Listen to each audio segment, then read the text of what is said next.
So we're on, I think it's like day 18 of like the heavy-handed lockdown. Mm. But we have been doing this for like a month and a half. Yeah, our kids have been out of school for 3.5 weeks, but some of the places up north have been 2 weeks more than that. So we are fortunate, I guess, in that regard. We are completely disconnected from one another in a culture that is highly connective, highly collective. And so that is just a really swift blow to the cultural psyche. Zoom is fine, but it's not the same. And especially for a culture where it is all about being together, uh, our prime, like our first, like ministry call at the moment is prayer, and really lament.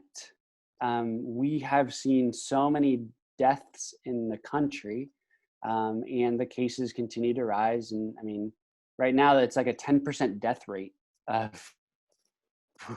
which is ab- absurd.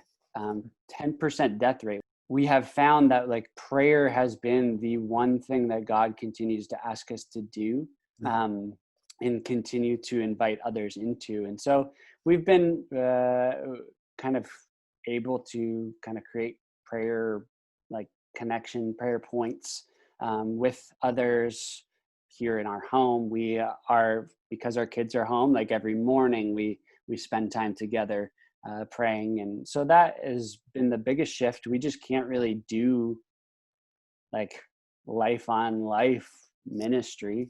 And I don't know when we'll be able to do that again. But I think the other thing that's really, I think, important to note, here in Italy, at least, and I would say a lot of Europe, is there is a huge disconnection between people and their emotions. And so um, people don't even know how to process so much of this stuff. And I think what we've found is the church often wants to just jump to Jesus, which is great. Yeah, Jesus is the answer.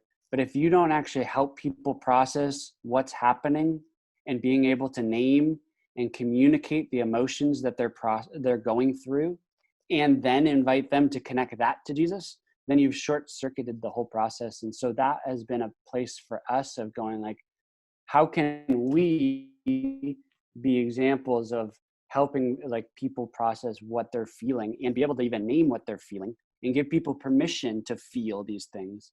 And then Jesus is the answer. But until we get to that point, like we always say, like lament actually allows us or brings us to a place of petition to actually pray for something. And then from petition, we're actually able to get to a place of praise because we are able to see God answer our petitions. But if it doesn't start with lament, like we haven't actually dug into like what the prayer is. And so that has been ministry for us over the past like 2 months.